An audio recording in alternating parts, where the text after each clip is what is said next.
You're listening to Packers Talk Network. Packers Talk.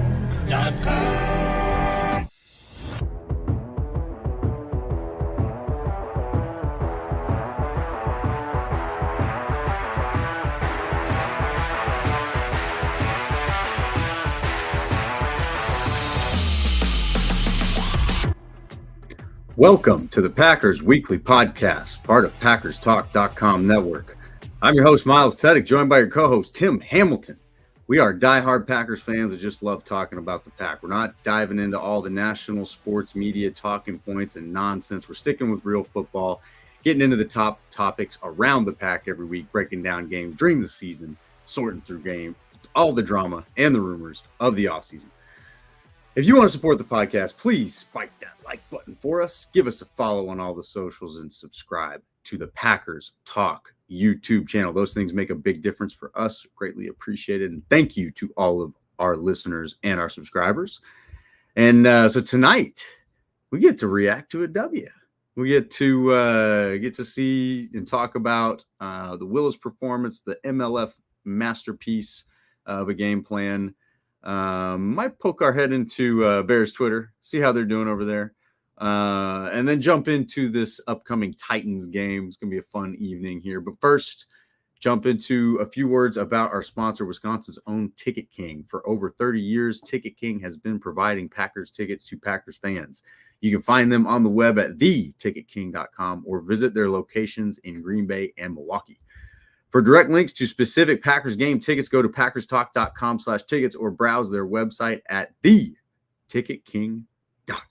Good evening, Tim. How you feeling after that win, man? Good evening, Miles. Feeling great. First win of the season. And, hey, take it however they come at any time, but especially when you're playing with your backup quarterback. So, feeling really good. Heck yeah, man. Getting a W with Malik Willis in there and a strong running game. It was awesome to see. And, great to get the first one out of the way and on to Tennessee. Absolutely. No, it's a pleasant surprise. Yeah, and it almost felt like they were listening to us last week. We had some brilliant advice for them.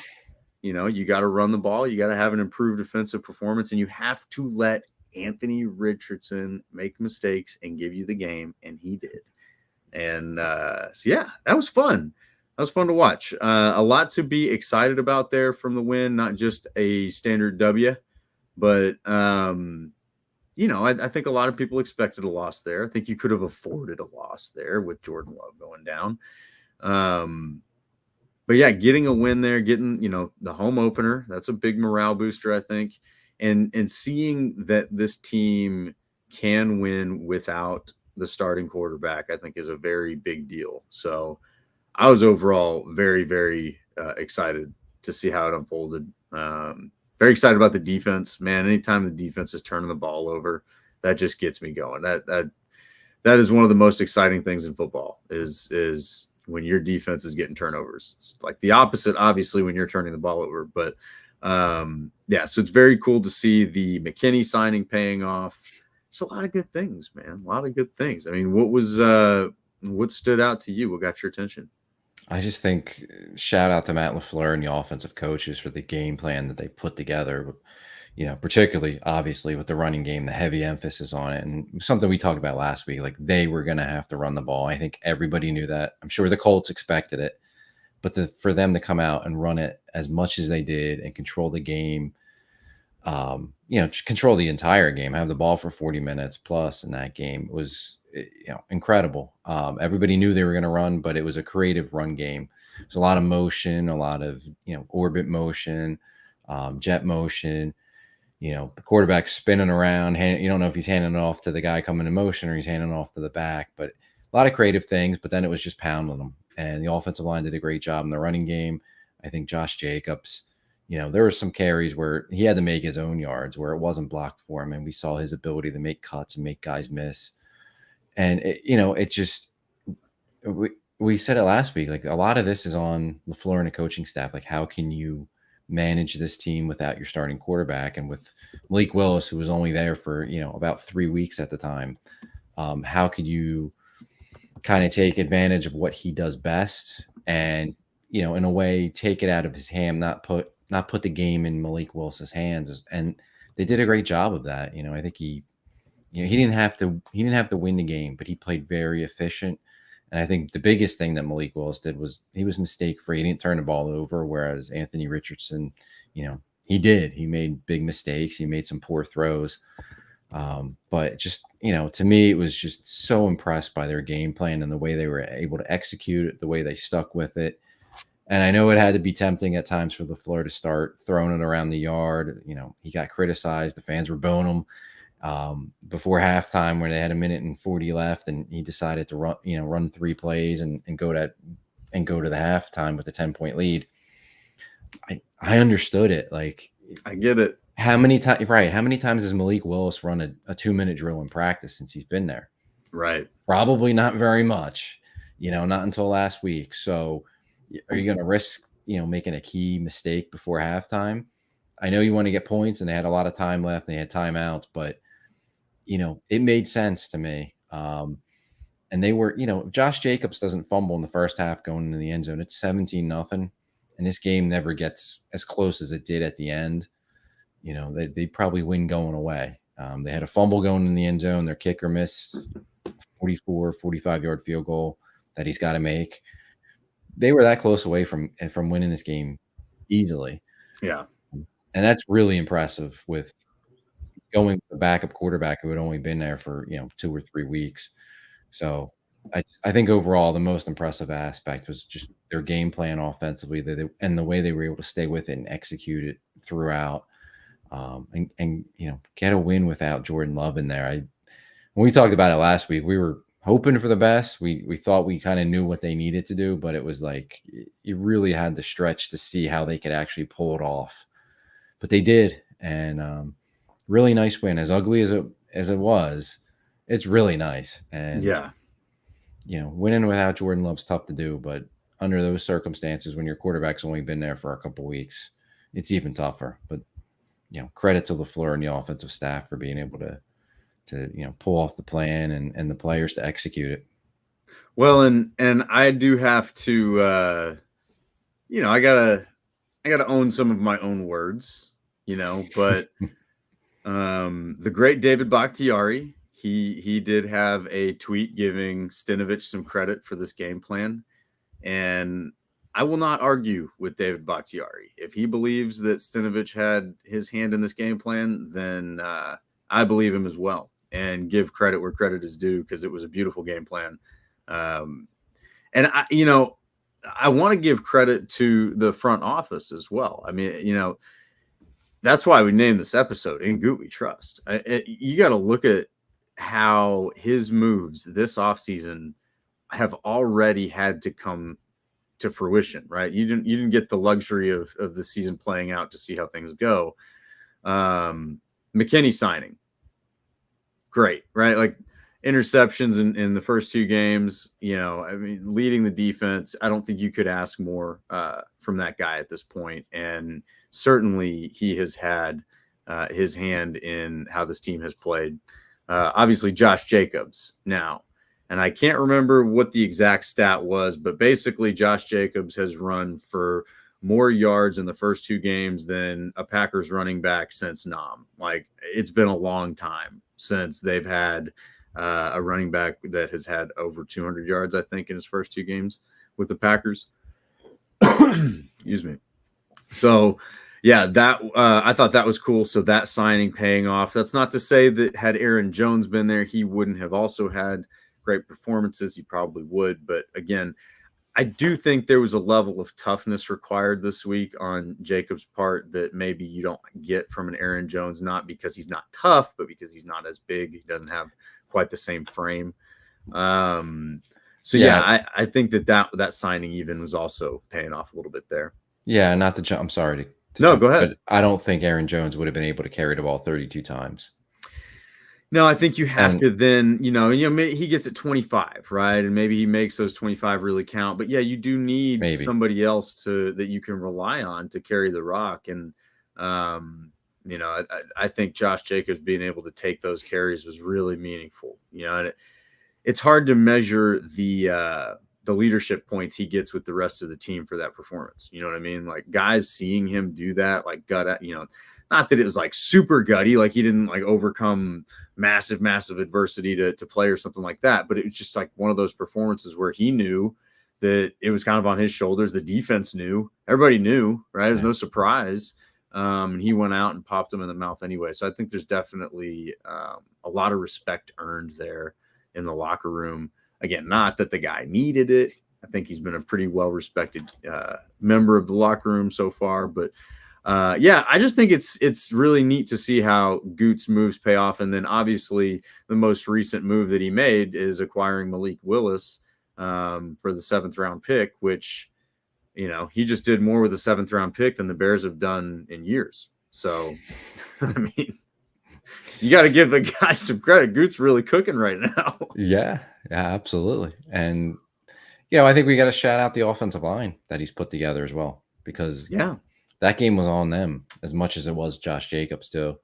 Like you got to run block and you got to make it easy for your quarterback. You can't allow pressures. And he only dropped back 14 times, but there was hardly any pressure at all. And they were opening holes for the back. So really good job from the offensive line as well. I was impressed by them.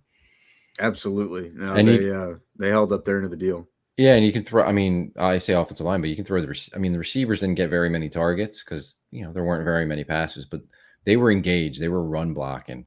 And you can go back to the film and you can see guys like Christian Watson and Jaden Reed blocking their asses off.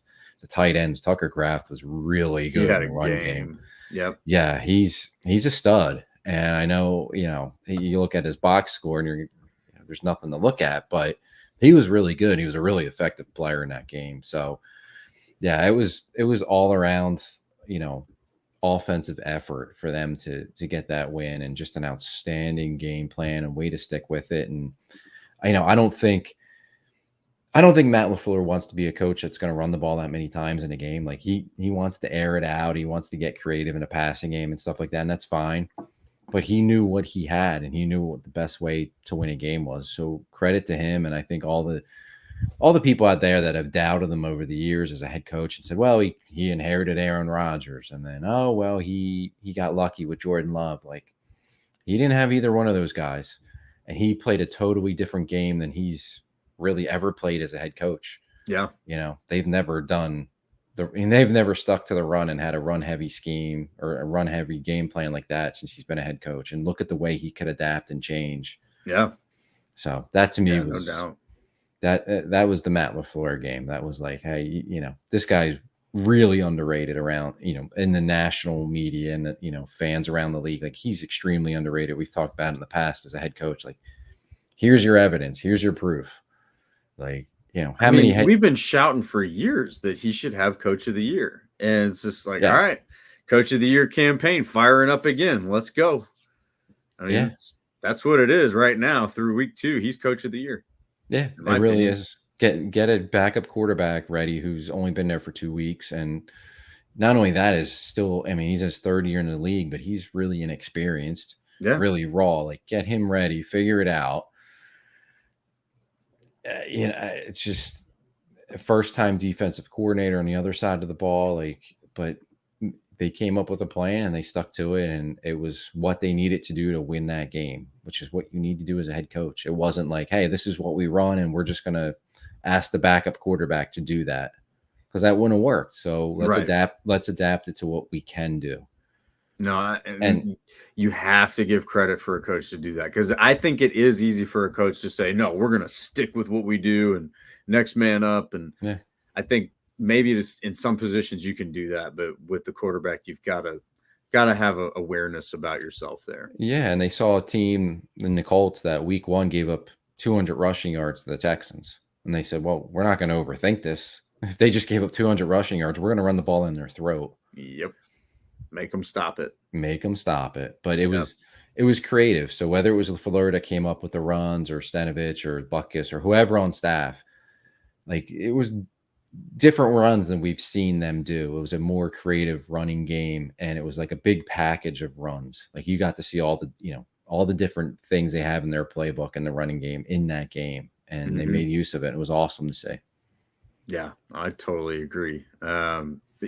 It's good to know that they can do that, right? I mean, I think that there was actually some criticism of McCarthy or against McCarthy for not being able to game plan when his quarterback goes down, right? Because there was obviously a couple times that Rodgers goes down and you had to bring in the next man up. And, we'll never forget the Flynn game, but that was just obviously one game under pretty good circumstances. But then, the times that you needed to have that, it just didn't go well, right? And this being LaFleur's first test like that, where it's like, hey, all right, what are you going to do with the backup? Obviously, you have the game with Jordan Love. He goes in for a hurt Aaron Rodgers, and he starts for a COVID Aaron Rodgers. But even then, I would say those circumstances are a little different. I think he probably demonstrated a little bit with that game against the Chiefs where Jordan Love made his first start that they can adjust the game plan, and they competed in that game and, against a great Chiefs team. But this one felt different, right? Because going from Aaron Rodgers to Jordan Love under the circumstances of that season, that was almost, like, all right, we can afford this game off. We know Rodgers is coming back. It just felt different than this. This is like, oh man, you just got punched in the mouth.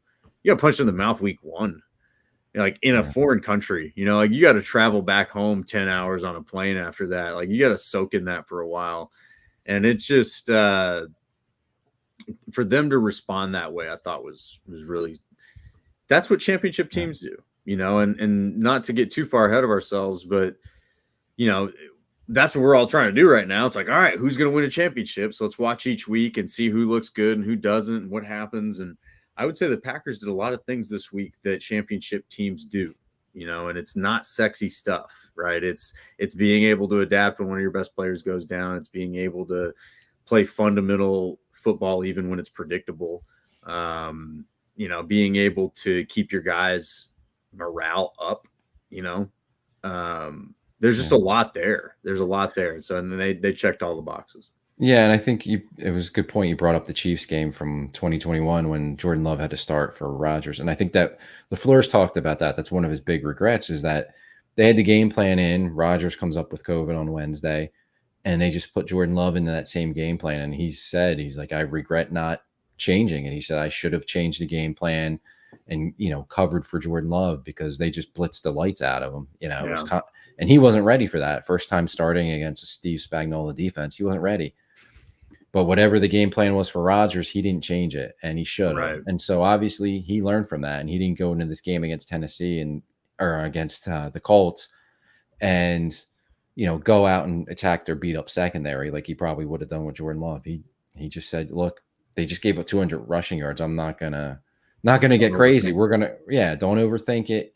I'm not going to make Malik Willis have to do too much back there. I'm going to try to manage it and give him easy completions. And, he learned from that mistake that he made, Jordan Love's first start in Kansas City to now. And, obviously a much better game plan and a great result with it as well. So you see the growth in the head coach. Yeah, no doubt. Yeah, he was able to learn that lesson and probably some good experience there for Jordan Love, too, to face a little bit of a trial by fire. So yeah, very, very good, positive, less than measurable things happening this week. So very excited that we got that win. We got a couple of voices in the comments here. One to start us off. Good friend R Showers joining us to eat some crow. Just came to eat crow. I'd have to bet my house and I would have bet my house and thrown in a testy if someone had bet me Willis would be 12 of 14 with no turnovers. I appreciate you jumping in here and being the first comment to own that because, we gave you a little hard time last week and you certainly didn't have words of confidence about the trade for Malik Willis, although you did want a veteran quarterback. And they gave you a veteran quarterback. So thank you, man. Appreciate you jumping in to do that. And we're living in a simulation. We very well might be. There's certainly a lot of signs of that. So there's that could be a whole podcast.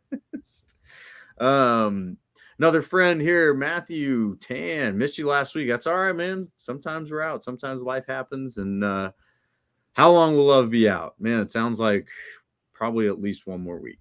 Maybe we can dive into that a little bit more. But, I would guess at least one more week. And if he's not, he should be. That's my opinion. I think he's out at least one more. Maybe we see him for the Vikings game in week 4. But it seems like he's at least going to miss the Tennessee game. I think after what they did this week, that makes sense. It's the right move. Be conservative. Chris in, friend of the show. Good to see you, sir. Here we go, fellas. Here we go. Go Pack, go. And then we got Michael Coover. That was so Bill Belichick of Matt LaFleur to do to the Colts. It was awesome. I agree. It was awesome. Yeah. And it was a very Bill Belichick-like game plan. It's funny because we talked about that last year, right? At the beginning of the podcast, how when they were doing those joint practices, LaFleur was able to learn from Bill Belichick firsthand a lot of things. I'm sure he had a lot of questions for him, a lot of, things that he could take from a legend. And this could be one of those things like, hey, man, when you've got a situation like this, you got some adversity you're dealing with, backs against the wall. Don't overthink it and, take advantage of the opportunities you got. And I think that that's exactly what they did. So, a lot of good stuff about this week for sure. All right. Absolutely. Let's see here. And then winning without love is a good sign. This has a question. I know we just kind of talked about it, but this is kind of one of those championship ingredients, isn't it? Right? Like, isn't it being able to, win a game without your quarterback, win a game with your ground game, win a game with your defense? I mean, that's the mark of a championship team, isn't it? Yeah, you got to be able to show you can win in different ways, and you got to be able to show that you can manage adversity and get through it. Like, it's a long season; you're going to go through adversity. Every team does, and they're going through theirs early. But they overcame it, and it was a tough situation for them, winning that game with a backup quarterback who had just gotten there 3 weeks ago. So, yeah, I think it's a great sign. They showed they could win in a different way with the running game, with some defense, though.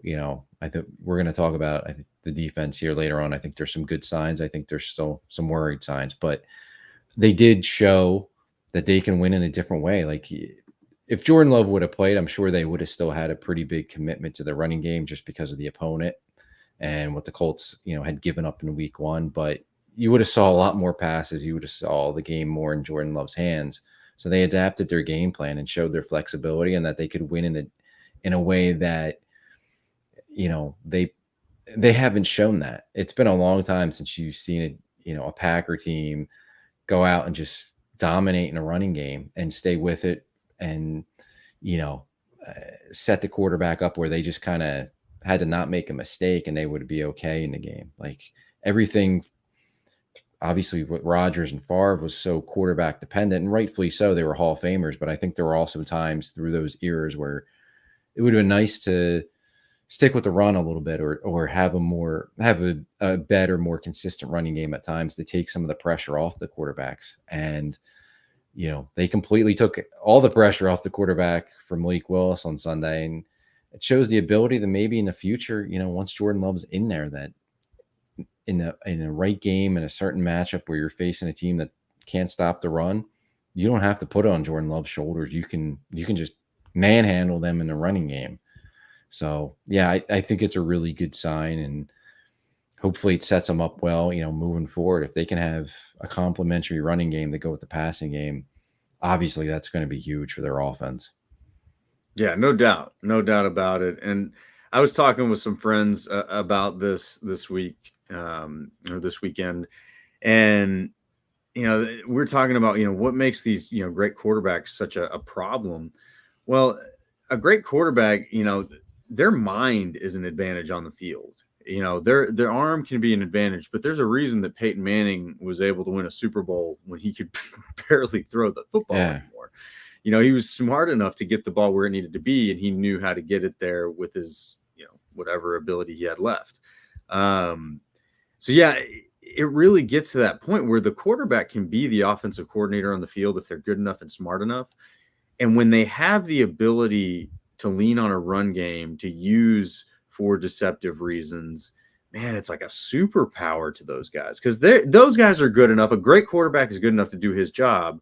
But when a defense has to account for that and a running back who has just beaten them into the ground, it makes their job virtually impossible. to stop that. And so that's where I'm very excited about, the way that Gute and the front office have made it a priority to really truly build this team around Jordan Love. They didn't get complacent in the running back position just because they've got great receivers and a great quarterback and a pretty strong offensive line.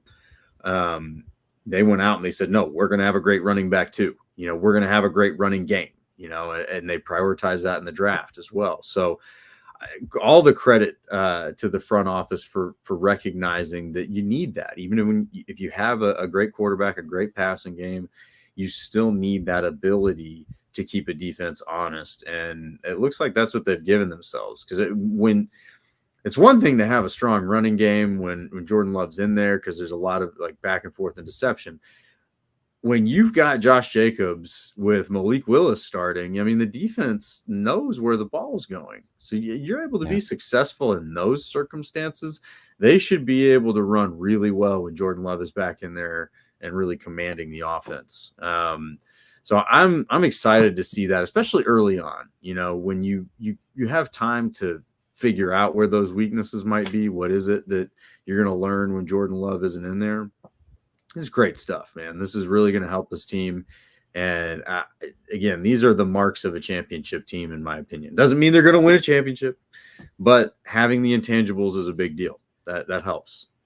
And then, you know what? Let's have some fun here, because while we're recognizing that the Packers front office has done a great job building a team around Jordan Love and everything, they obviously brought in Jordan Love. That was part of the team building. How's Bears Twitter doing? Anybody checked in on them lately? Because I don't know, man. It seems like it's getting rough over there.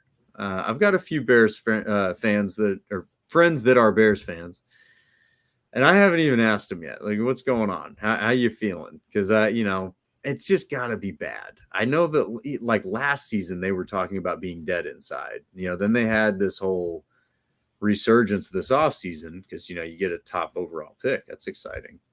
And now that guy looks a lot like the last guy that they just got rid of. Ours jumping in here. How about Detroit and Chicago letting us hang in the division? They'll regret the missed opportunity if we can manage 2-1 and get Love back. I agree. Now, Detroit, that might be a better conversation. I think Chicago is I don't know. I think it's going to be a rough season over there. I think the Bears fans are in for a tough one. I think they're looking around going, oh, no, the rest of the division's better than us already. What do you think? What do you think of Caleb Williams so far, Tim? He hasn't impressed me. It shouldn't have been a close game with Houston. Houston should have won that comfortably. Like that, to me, that was never in doubt that Houston was the better team and they were going to win that game. And I think week one, we're going to talk about the Titans in a second, but I think the Titans did a lot to give that game away to the Bears. Caleb Williams, he was awful in the first game. Other than just... He wasn't good last night either. And he wasn't good on Sunday night. No. Now, to his defense, it's his second game, and he is a rookie, so you got to give him that. But after all the offseason hype from the Bears, they won the offseason again, as they always seem to do, but then they, where you actually play the games, they always come up short. Like, just all the hype surrounding him, and he's supposed to be the next great quarterback, the next Patrick Mahomes, and all this. He has not been impressive. The offense around them, the offensive line's not good, and I don't think the system's very good for him either. But he holds the ball a lot. He tries to run around and make plays that he could do in college, and you're not going to be able to do that in the NFL. You might be able to do that once in a while, the off schedule, hold the ball, make a great play downfield, but consistently trying to do it, it's just not going to happen. And he just looks like the game's way too fast for him. He doesn't look comfortable throwing to guys that are covered or close to being covered or throwing into tight windows. He throws a lot of checkdowns. He hasn't been impressive. Now, again, it's only his second game, and he certainly can get better. I think he will get better. But, the Bears fans that went from talking about how he had the best situation a rookie quarterback's ever walked into to now making every excuse possible for the guy after 2 games. That's a long way to go. So whether they admit it or not on Bears Twitter, they're getting a little nervous about what they've seen from him for the first 2 games. So we'll see. It's early in the year, and I'm not going to bury Caleb Williams, but I haven't been impressed. And we just saw the number 1 pick in last year's draft has already been benched in his second season. So, which is a whole other topic, and they're a dumpster fire in Carolina. But he's not at that level. But I haven't been impressed. We'll see what happens. But he's got a long way to go. He's not the instant, superstar, take the league by storm that the Bears fans were having everybody believe in the offseason. It's going to take time.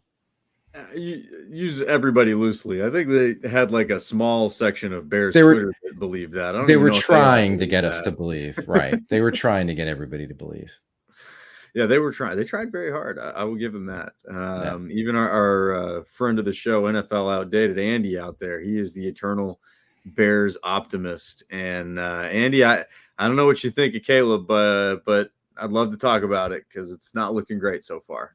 Honestly, I think the biggest thing is the generational stuff. Like they really needed to lay off this whole generational talent thing, because it does the guy a disservice. I mean, even the ones who probably really were generational talents even come into the NFL and turn into dudes, like Andrew Luck, generational talent, right? He didn't win a championship. He was good. He was a good NFL quarterback, career short, because he just got the hell beat out of him his whole career. Yeah.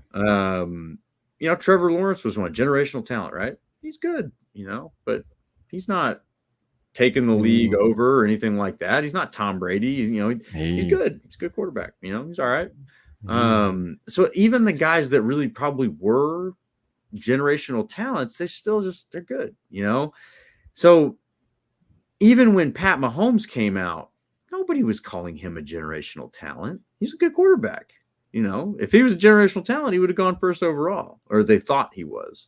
That's the thing that I think is just a disservice to the player, really, and probably the whole situation, because it's like you unless he comes out and is this like rare golden boy, he's not a generational talent. He's could be a good quarterback.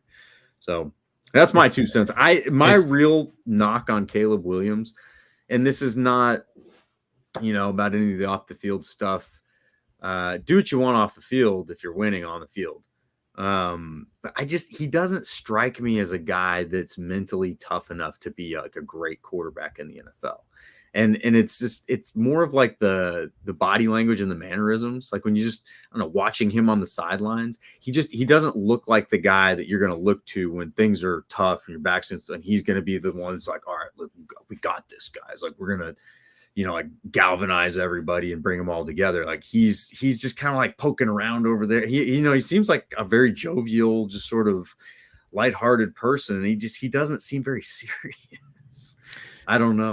Maybe I'm over analyzing things. It seems like he's always been like the guy, like he was the 5-star recruit. He was the big deal in high school. He was the big deal at Oklahoma. And then, he transferred with Lincoln Riley, went to USC. Like he was always the guy. He was always overhyped, or not overhyped, but hyped. He was supposed to, won the Heisman and all that. Like he was always, so much better. And I don't know.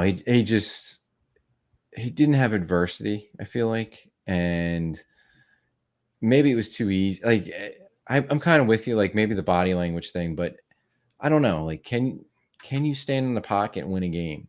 Like where you have to make throws? Can you stand in the pocket and take hits and make throws down the field? Like you got all the splash plays and all that, but like, are you really a worker? Are you really going to study defenses and know how you can attack them and change your game week to week to make the best of it to win a game? Like adapt and be a student of the game and make all the throws and all the plays necessary. Like, I don't know. It's a big step up from college, and maybe he'll get there. I mean, it's only 2 games. But yeah, I think there's some questions there. And it's funny that Carolina's they benched Bryce Young, that's a whole nother topic. And they're just a mess anyway. But the Bears had made the trade with Carolina, and they gave Carolina the first pick, and they got all the picks and all that. And the Bears win. They definitely won that trade. There's no doubt. But no doubt. You can also say, like, did they really, though? Because they probably should have just kept the first pick and taken CJ Stroud. Right?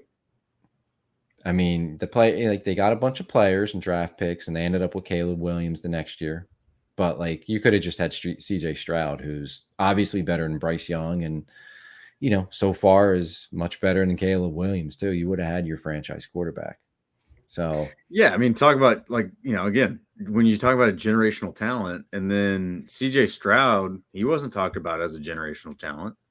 And he comes out and he actually is like, oh, wait, this guy's playing better as a rookie than we've seen in a long time. So if anybody should be talked about as a generational talent, it should be him probably. Yeah, but he waited a little bit at Ohio State. He wasn't like anointed as the guy right away. And right. He knows how to work in the NFL system and like read a defense and play from the pocket. And, from what everybody says that's around him and seeing him, he's like a student of the game and can play in different ways. Like he's a legit guy. Like he's a stud already. And he was last year, obviously, as a rookie. So yeah, it's again, it's 2 games. 2 games. So who knows? But it's cool to see Bears Twitter already pretty nervous about it. 2 games, but yeah, I'd be nervous if I was a Bears fan because there's just a lot of mirrored images between him and Justin Fields and some of his frustrations. There was just a lot going on there. Yep. But I personally, again, they definitely won that trade. I would have kept Fields, who I thought had great leadership qualities, seemed like a very, like, kind of a tough character on the field, is going to, go get the tough plays if he has to and hang in there if he has to.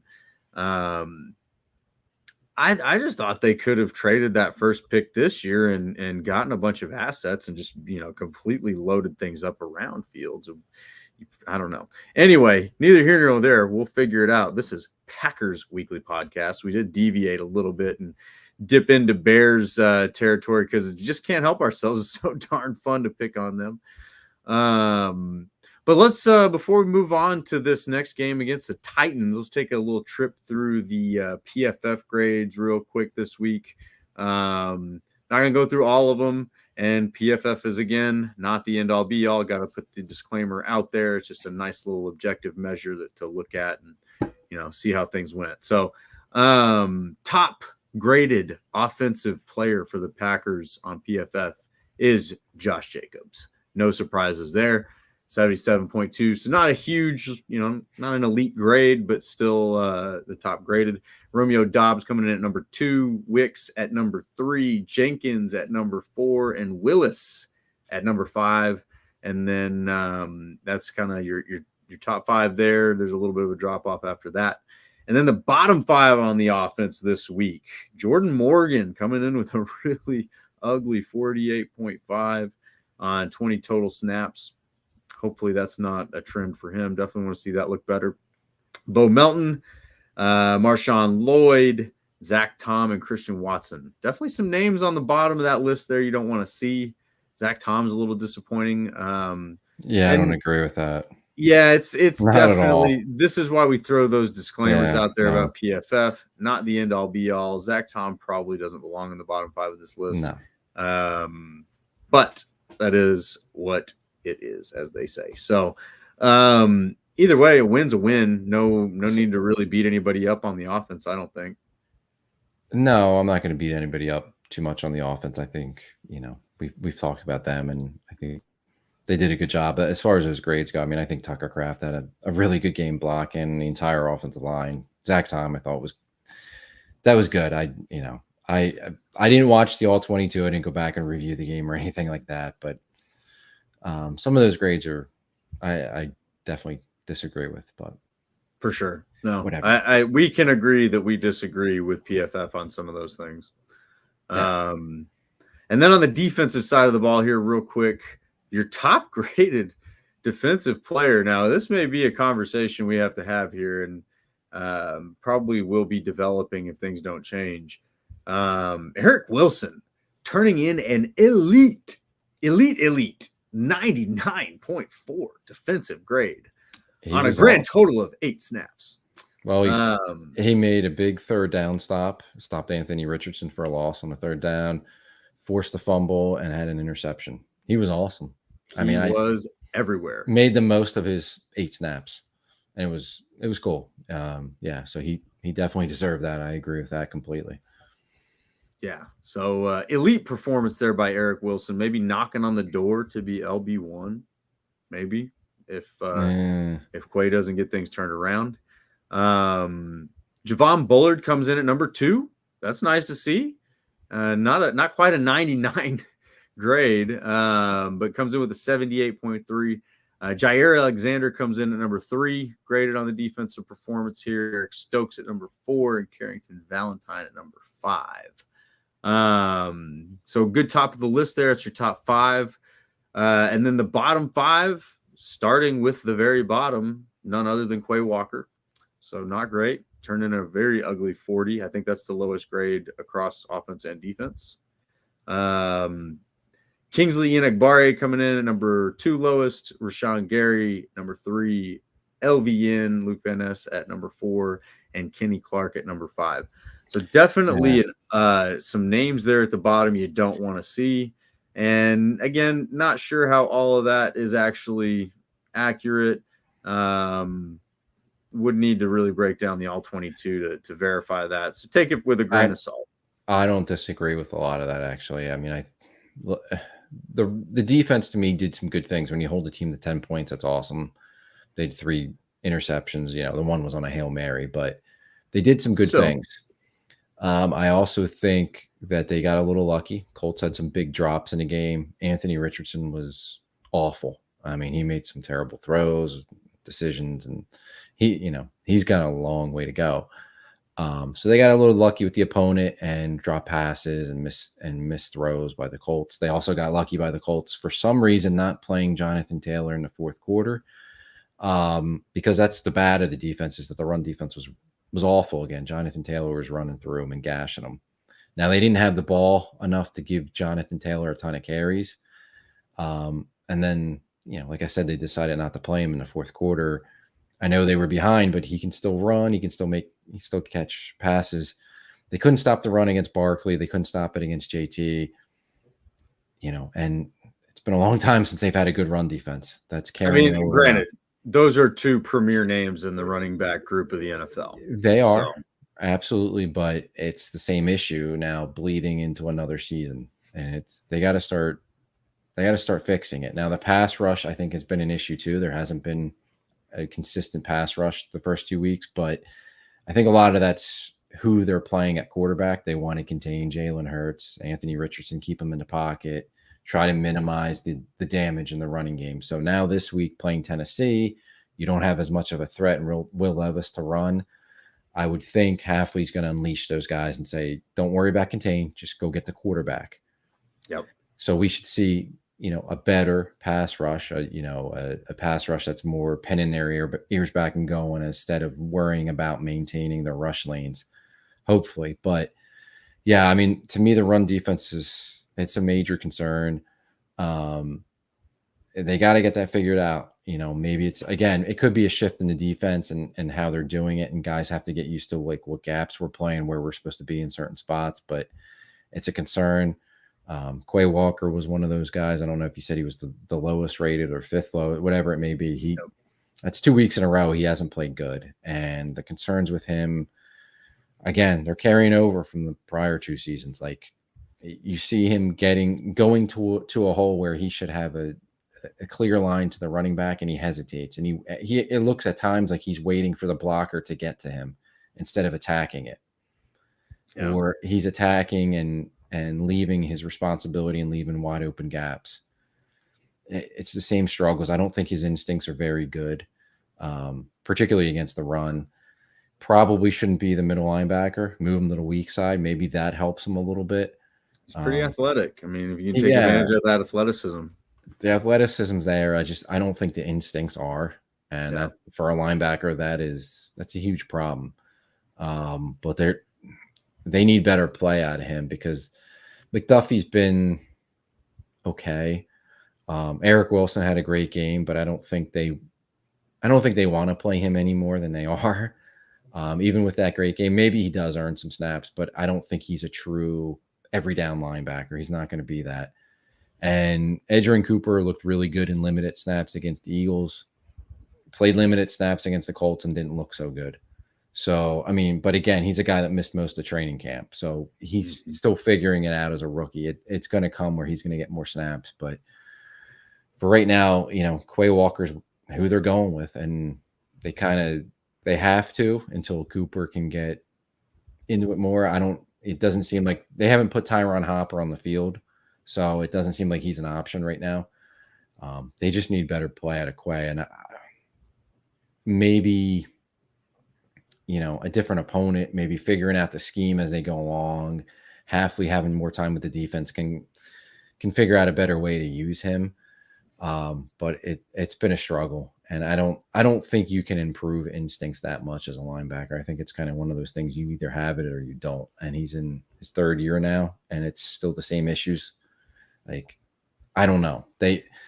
I think there's ways they can help him, but I think a lot of that's on him. He's got to improve his play, and he's not played well for the first 2 weeks. No, he hasn't. And that's disappointing because we have seen flashes from him of good play, athletic play. And this is also where I would say we talked about it before. You might just be in the middle of the learning curve still. You might just be in the middle of him figuring out certain things. Hey, what do we do with this formation? What do we do with this formation? The first game we talked about it, you have very little film against a team when you're in week 1 and they have new coordinators, right? Because you just don't have film on what that coordinator tends to do in certain, against certain looks with the players that they have. So as the season progresses, then you have more film, more data on guys and on teams, and you can say, all right, here's what they do good, here's what they don't do good, here's what we should expect if we present them with this look, things like that. So when you're going through that and you're learning a new defense at the same time, I can see how that would present hesitation, some second guessing.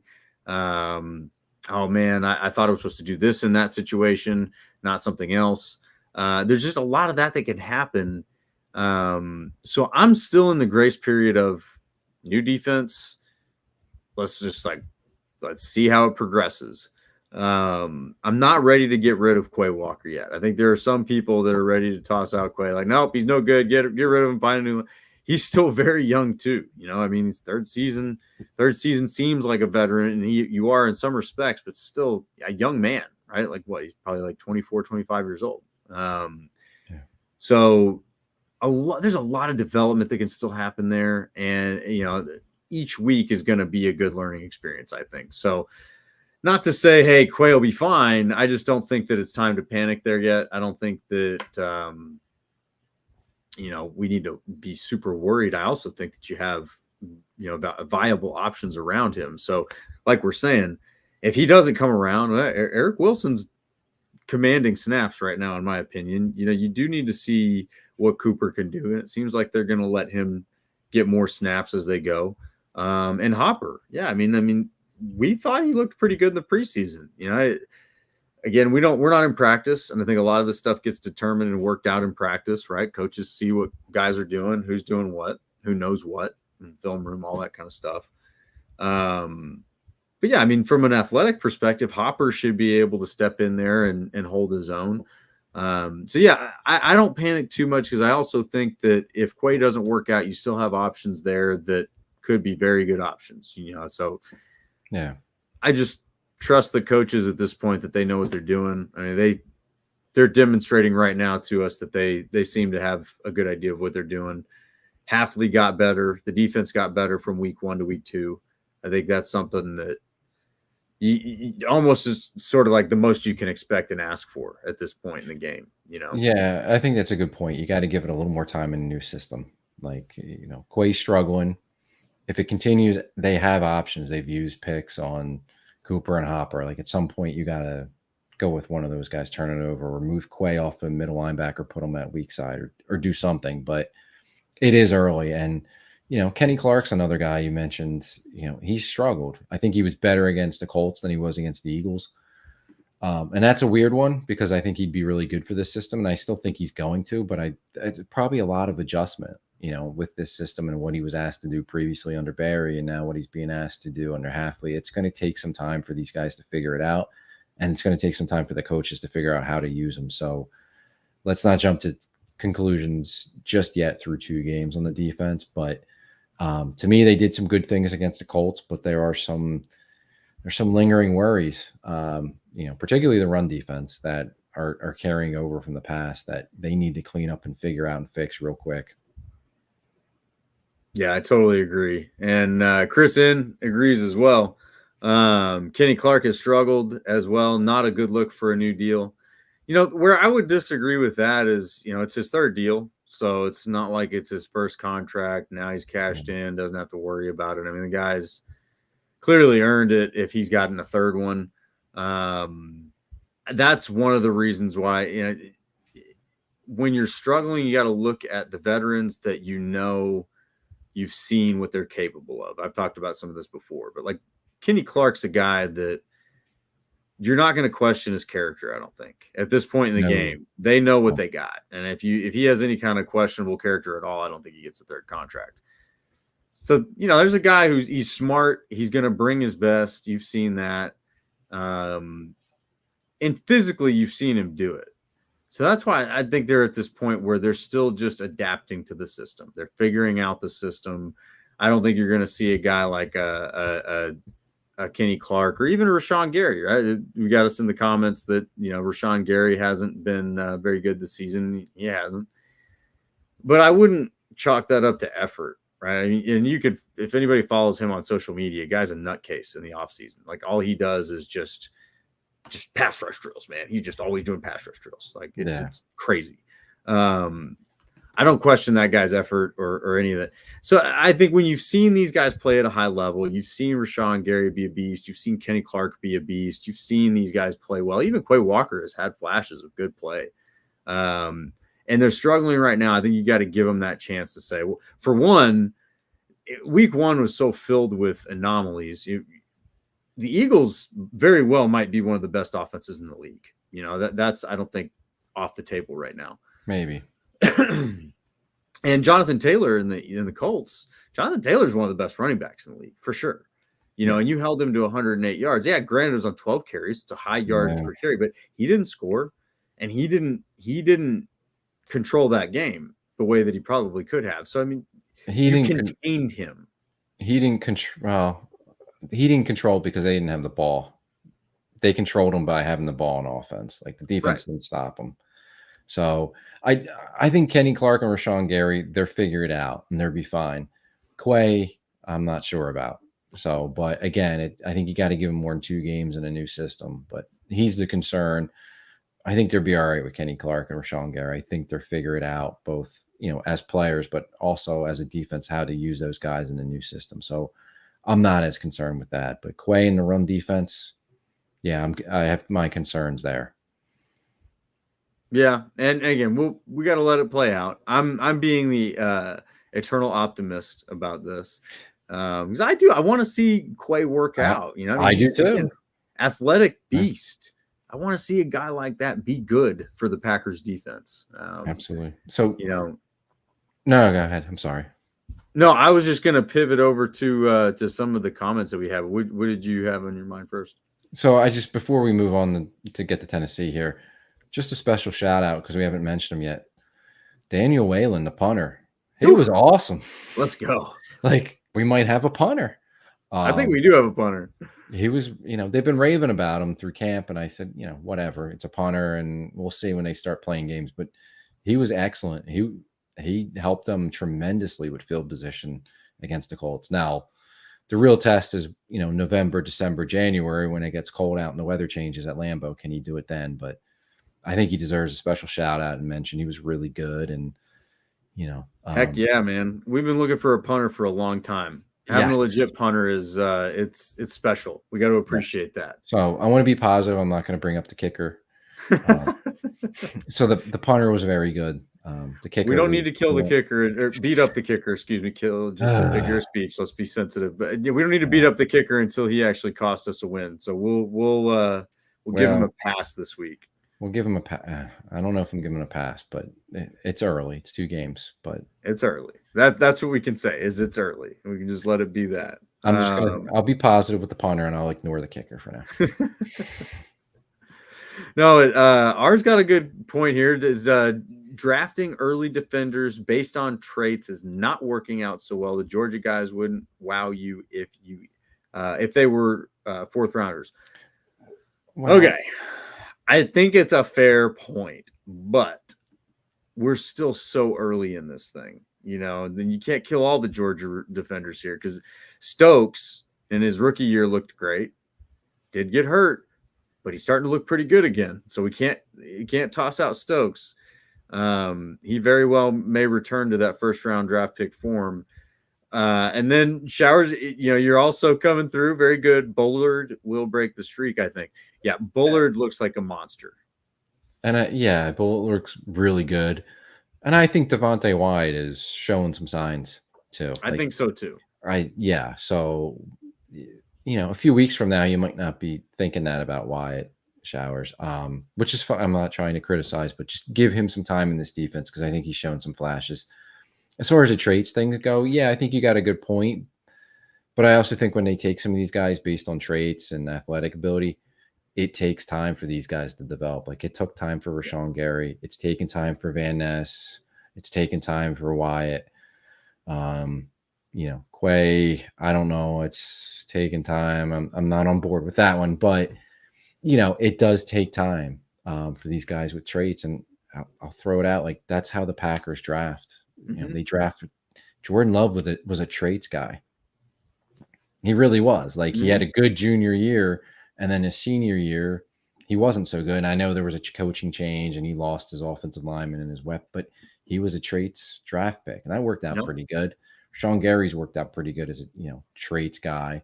So I get what you're saying, but sometimes with those guys, it's just going to take time in their development to get to where we want them to be. And I think that's part of it with the guys on defense, especially now that you're transitioning to a much different defense than what they were playing in previously. Yeah. And again, they're all still young. It's not like these guys are 28, 29 years old. These guys are all 25, 24, 23. Like they're young guys. So you come in, you just get used to the NFL, and then you get a new defense thrown at you. There's a learning curve there. And we were calling that out in the offseason before the season started. I was saying you got to give it until probably week 8 before you have a grasp on what this might look like, who might be disappointing and who might not. But there's definitely reason to believe that a lot of these guys are taking a step in the right direction. I think Quay is probably the best argument for a guy who's not going in the right direction, Right. And I think you made the point in one of our previous podcasts that it's almost going to be like the offense was last year, where you're going to have those ups and downs until they start figuring it out. And that's going to take, half a season or more. Who knows with the new defense, but hopefully it comes around like the offense did last year. Yeah. Oh, there we are. No, and that's what I expect. I expect that kind of up and down for a little bit until they really get a grasp of it, and then hit a stride. Kristen giving us a nice update here. Appreciate it, sir. Eagles lost to Falcons tonight, 22-21. I did not see that. Nice. I think that probably ended after we started. So yeah, all right. I guess my take that the Eagles have a pretty good team and a good defense might be not aging so well. It's early. We don't know what any of these teams are early. Yeah, we don't know anything. It's tough. It's extended preseason. Who knows what any of these teams are going to be? But as a person who lives in the Philadelphia area, they were hyped up for this game. They were tailgating at like 9:00 in the morning. Man, it's nice to see them lose. Yeah, I'll say I did enjoy the Cowboys losing to the Saints too for that was great reasons. That was cool too. So, yeah. And the Lions losing and the Bears losing. was a pretty good And week. you know what? If there's a game that the Vikings are going to win, let it be the 49ers, right? Yeah, I guess so. I 'Cause mean, I'm okay with that. yeah, I mean, credit to them. They're 2-0. Give them credit, but they beat the Niners, which is that's nice. Heck yeah, man. Yeah. I'll take that all day. But okay, so we have to get on to this Titans game. We're going over an hour here. We're gonna let's see here. We're gonna jump right on in. All right, so Tim, can they win? Yes, they can win. Okay. To me, the big question is going to be: can you use the same game plan on offense that you just used to beat the Colts? Because if Malik, and I think we're both expecting it to be Malik Willis. Hopefully, we'll be surprised and it'll be Jordan Love. But we're going to go on the assumption it's going to be Malik Willis again. So, can they win with the same game plan? Like now, it's on tape. You're not going to be able to take Tennessee by surprise. They saw what you just did to the Colts. I don't know how surprised the Colts were. They were probably expecting a lot of run, but to that extent and those types of runs, it's probably a lot of stuff that they weren't game planning for. Now it's all out there. Like, I don't know how much more creative you can get in the run game than what they just did. Can you go down to Tennessee and say, yeah, this is what we're going to do. It's what we did last week, and we're just going to pound it and beat you? Maybe. I think it's going to be a real good test, though, because it's like I said, it's not going to take them by surprise. They have film of it now to game plan. Tennessee's 0-2, but both games they were in, they probably should have beaten the Bears, and I'm a little salty about that. Tennessee, that you lost to the Bears. Can't They be gave the losing game the away. Bears, man. Come Right. on.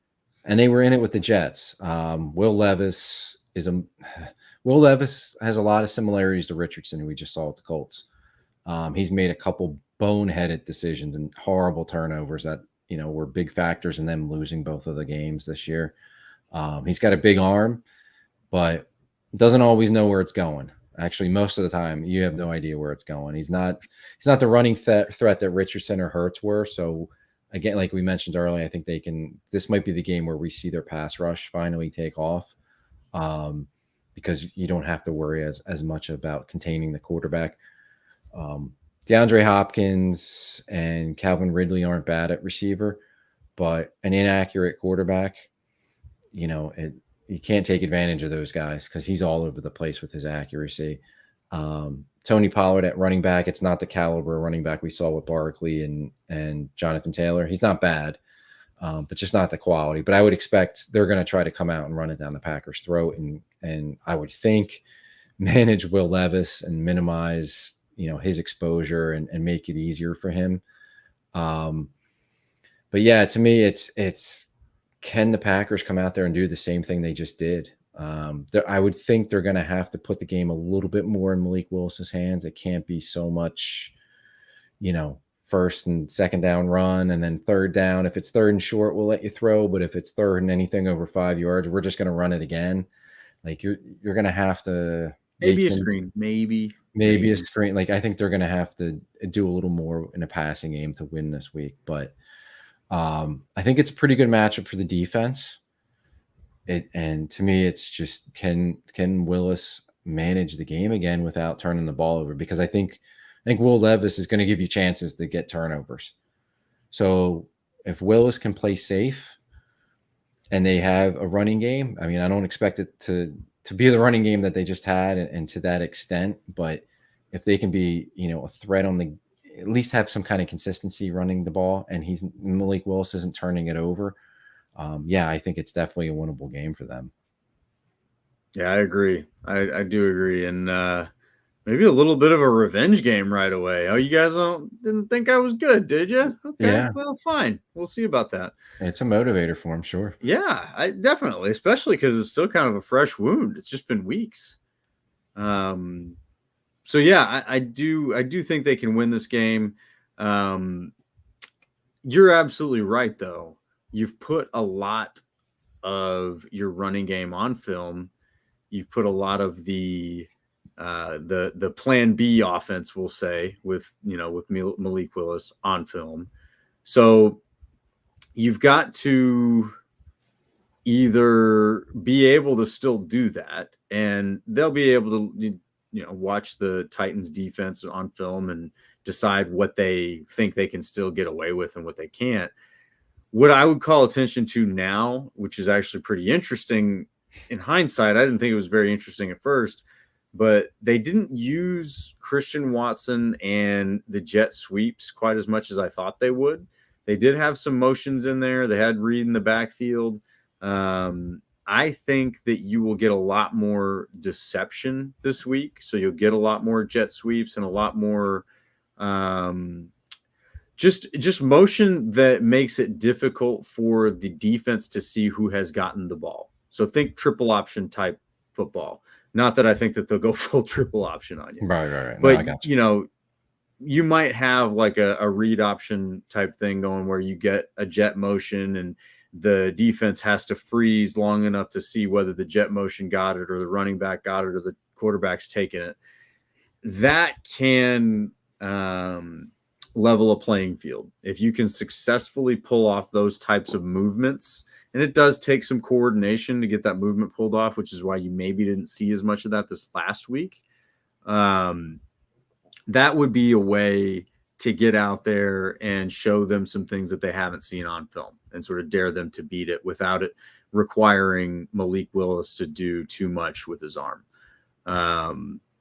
So yeah, that's what I would watch for, is a lot of that horizontal movement. Yeah, I could definitely see that. And the Tennessee defense is pretty good. I know they're 0-2, but the Bears game, I believe the Bears got 14 points between their defense and their special teams. So obviously that's not on Tennessee's defense. Right. And then even against the Jets, they gave up 24, but they didn't give up a whole lot. Like, they didn't run for a whole bunch of yards. Breece Hall I think he ran for 62 yards for the Jets. The Jets quarterback, whatever his name is, threw for less than 180. So, he didn't light it on fire. It hasn't been on their defense. It's been on their lack of offense and, really on Levis. If we want to kill the guy, but he's been pretty bad for him. So good. I think it's going to be a test for the offense, a different kind of test than Tennessee than the Colts, because the Colts, week one, they'd given up 200 yards rushing already.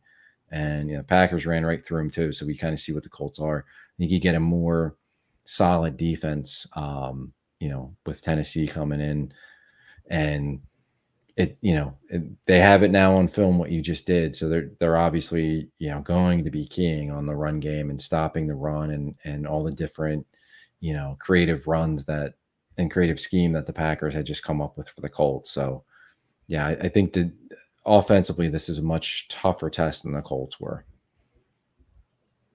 Yeah, it'll be interesting. I agree with that. I think on the flip side, though, defensively, you definitely have a break here compared to your first 2 weeks. Yeah. Not that, you take your foot off the gas in any way, shape, or form, but yeah, I think you just have your test is different, right? Your test is just not as hard. The quarterback, all the way across the board, the skill positions, the offensive line's not bad, but again, it's just not as tough of a test. So in my opinion, the defense should win this day, right? The defense should be able to contain the Titans offense. Yeah, you might get run on a little bit, but I think the offense will be able to keep the defense ahead and prevent the Titans from being able to just run the ball. If they could do that, that's probably their ideal game plan. But yeah, I look for the defense to win this game for them. I look for the defense to make Will Levis make mistakes, take advantage of those mistakes. And, we're leading the league in turnovers, I think, right now. So keep that up. That's would be my key to the game. And I think the way you get there is like what you said. You got to turn the pass rush loose. You got to take a few more chances, knowing that you can, that, maybe the guys they got can't quite make you pay for it as bad. But yeah, I would love to see the most aggressive performance from the defense that we've seen yet, with the offense being able to just play complementary ball, keep the game short, keep the ball on the ground. You just don't have to go win the game if you're the offense. I think that's the way that that I'd be looking for. Throw some predictions in the chat for us, guys. We're going to throw some scores out there, see what you guys think if the Packers can win this week and what that score looks like. But we've kind of gone through it, what we think it's going to win. I mean, what's the score prediction you got for us, Tim? I'll take the Packers this week. I think it's going to be tight, and I think they're going to have to. Yeah, I think they're going to have to win it ugly. It's going to be similar to the Colts game. But I agree with you. Like the defense is going to have to come up with turnovers or at least some negative plays. Keep it close, and allow the offense to play in front. Like that was the other thing about the Colts game. Like they controlled the ball with time of possession, but they were never behind, and you get behind a little bit and that puts pressure on you, and then you're going to have to start to throw. They never got in that situation where they had to throw the ball.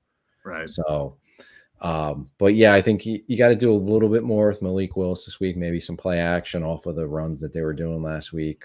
Again, easy completions, be careful with the football. But I think they can win. I think they can win ugly. You want to score, I'll say 19-16 Packers.